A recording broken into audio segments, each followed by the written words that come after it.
Животът и творчеството на Алеко Константинов. На 13 януари, 1 януари Стар стил, 1863 година, в Свищов, в семейството на видния български търговец Иваница Хаджи Константинов, се ражда един от най-значимите български писатели, Алеко Константинов. Той учи първо като частен ученик при Емануил Васкидович и Янко Мустаков, а после и в Свищовското училище. От 1874 до 1877 година учи в Габрово в Априловската гимназия. Началото на руско-турската война прекъсва учението на Алеко. След приключването й заминава за руския град Николаев, където завършва образованието си през 1881 година. Учи право в Одеса. След завръщането си в България работи като съдия и прокурор в Софийския окръжен съд и помощник прокурор и съдия в Софийския апелативен съд. През 1896 година е юрисконсулт на Софийското градско управление.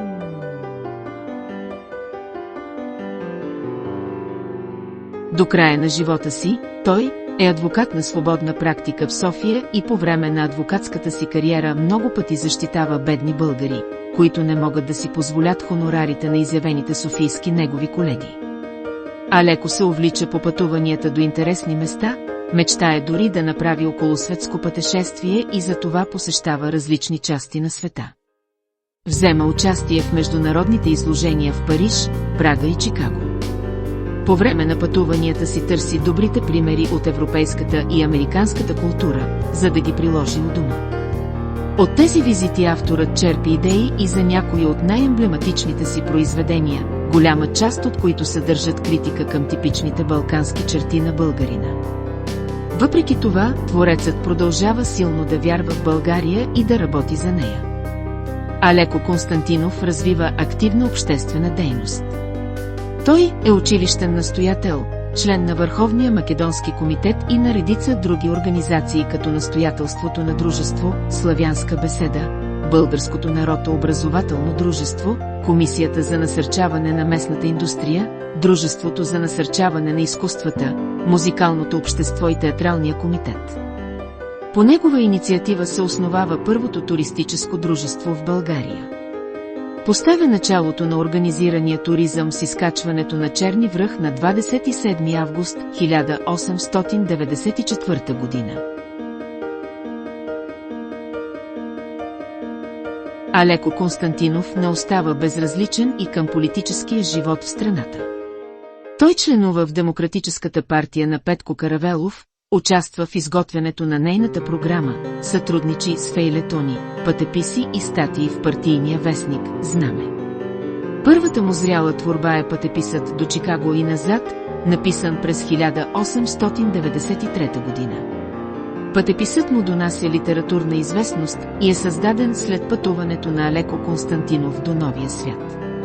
Писателят създава и пътеписи като «Невероятно наистина, но факт», в българска Швейцария, «Какво, Швейцария ли?» и други, в които той прославя красотата и величието на българската природа. Алеко създава своя герой, Байганьо, който, макар да е пълен негов антипод, му донася незабравима слава. Не е трудно да се открият източниците за творческото му въображение, защото Байганьо е по-скоро творение на действителността, отколкото на писателя. Алекова заслуга е в навременното му взиране в епохата, в нетърпимостта на чувствителната му и честна гражданска съвест към пошлото, грубото и прагматичното. И понеже главната му надежда е, че кога да е, ще бъде оценен по достоинство, както отговаря на Иван Шишманов, щастливеца поставя новия герой в страниците на художествената литература, на събляклата вече агарянския ямурлук България. Емблематични за гражданския му патос, тънкото му чувство за хумор, ирония и самоирония са фейлетоните, разни хора, разни идеали, страст, честита нова година и разказът «Пази Боже, сляпо да прогледа». Именно от тях произлиза прозвището, с което всички го наричаме и днес. Щастливеца.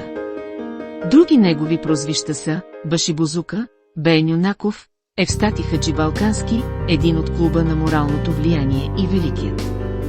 Щастливеца среща смъртта си на 23 май 1897 година при неуспешен атентат срещу неговия съпартиец Михаил Такев. В землището на село Кочегово, на пътя между Пещера и Пазарджик, наемните убийци Милош Топалов и Петър Селепов стрелят по файтона на писателя и го пронизват смъртоносно. Така на 34 години си отива Алеко Константинов. Юрист, писател, публицист, демократ, любител на природата и музиката, планинар, пътешественик, бохем, един от малцината духовни аристократи и безспорно между най-големите таланти в българската литература. В памет на големия българин са именувани редица обекти като нос Алеко на остров Ливингстън в Антарктида, улица Алеко Константинов в град Чикаго, връх Алеко в Рила и местността с туристически център Алеко на Витоша. Ликът му стои върху банкнотата от 100 лева, както и върху знамето на нашето училище, Свищовска професионална гимназия, Алеко Константинов.